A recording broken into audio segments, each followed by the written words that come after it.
स्वागत है। आज हम लोग श्री रामचरितमानस के बालकांड का जो अध्याय है उसे देखेंगे हिंदी वर्जन में।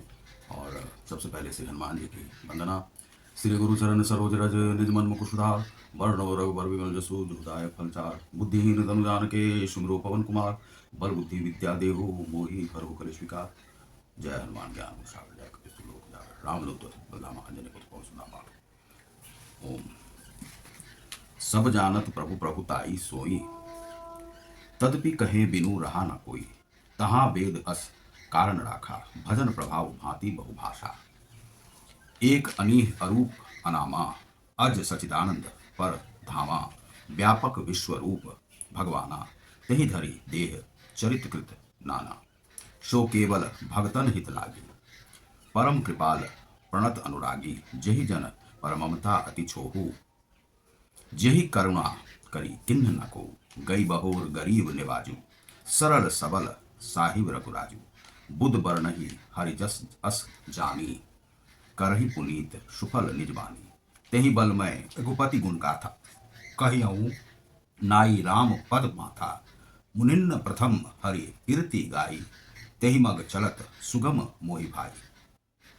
यहाँ पर यह जो कहा गया है कि सो केवल भगतन हित लागी परम कृपाल प्रणत अनुरागी।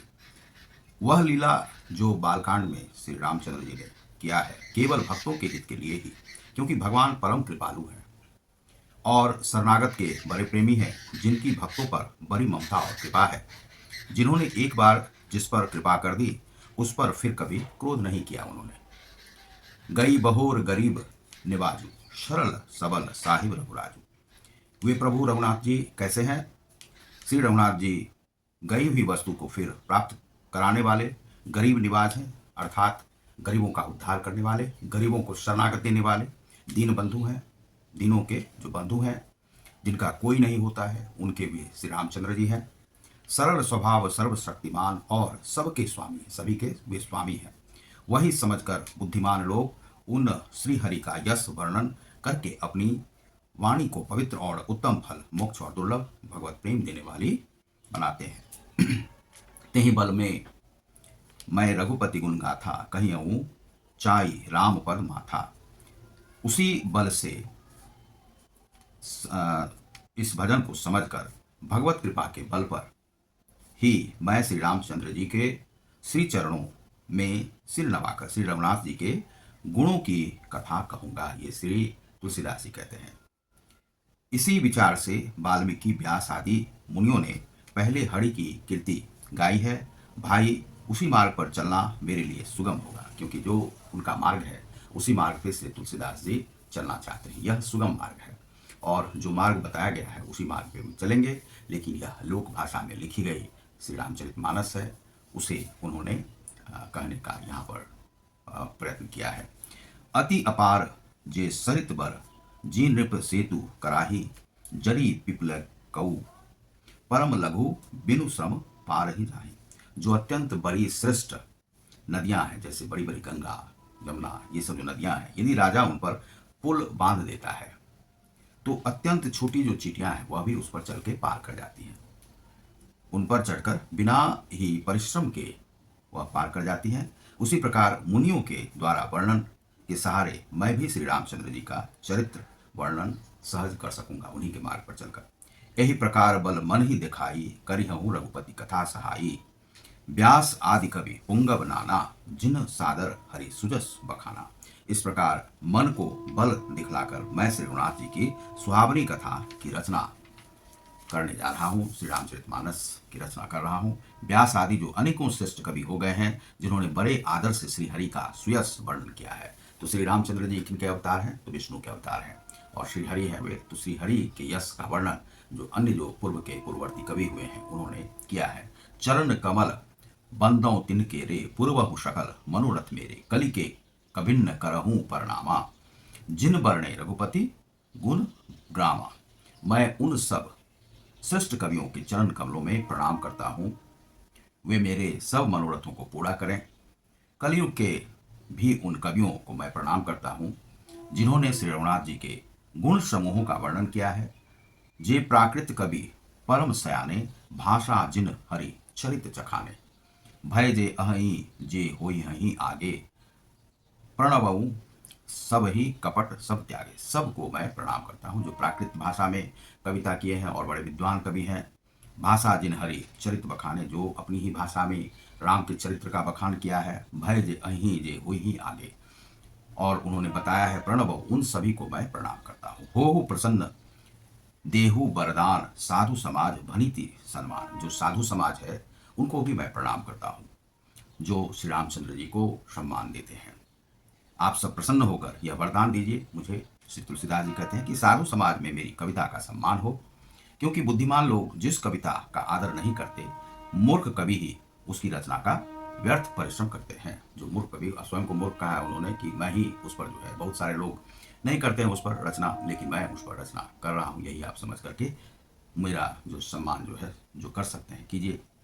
कीर्ति भनीति भूति भली सोई, सुरसरी सम सब कह हित होई। राम सुकीर्ति भनिति भदेशा, असमंजस अस मोहि अदेश अंधेशा। कीर्ति, कविता और संपत्ति वही उत्तम है जो गंगा जी की तरह, सुरसरी अर्थात गंगा जी की तरह सबका हित करने वाली हो। श्री रामचंद्र जी की कीर्ति तो बड़ी सुंदर है, सबका अनंत कल्याण करने वाली है, वे अनंत कल्याण करती है। परंतु मेरी कविता भद्दी है, वे मूर्ख पहले स्वयं को बताए हैं। वह असामंजस्य है, अर्थात इन दोनों का मेल कहीं से भी नहीं मिलता है। इसी को कि मुझे चिंता है। तुम्हारी कृपा कृपा सुलभ सो मोरे, सियनी सुहावनी टाट पटोरे। परंतु हे कवियों, आपकी कृपा से यह बात भी मेरे लिए सुलभ हो सकती है। रेशम की सिलाई टाट पर भी सुहावनी लगती है। तो यदि रेशम से धागा से वह सिलाई कर दी जाए तो वह सुंदर ही लगता है। सरल कवित कीर्ति विमल सोई आदर ही सुजान, सहज बैर बिसरही रिपु, जो सुनी कर ही बखान। चतुर पुरुष उसी कविता का आदर करते हैं जो सरल हो और जिसमें निर्मल पवित्रता चरित्र का वर्णन हो, तथा जिसे सुनकर शत्रु भी स्वाभाविक वैर को भूलकर सराहना करने लगे। ऐसी कविता जो निर्मलता को प्रदान करने वाली हो, वे कविता की सब सराहना करते हैं। वैरी जो होते हैं वैर को भूल जाते हैं, तो वह कविता जो है महान कविता कही जाती है। तो श्री तुलसीदास जी कहते हैं कि मैं उतना बड़ा कवि नहीं हूँ, मैं मूर्ख हूँ, और भद्दी कविता ही मान करके आप सम्मान करें, लेकिन इसमें जो राम का नाम है वह बड़ा ही व्यापक है, सर्वव्यापक है। उसी राम को आप मान करके इस कविता का आप आदर करेंगे, क्योंकि वे आदर के पात्र हैं।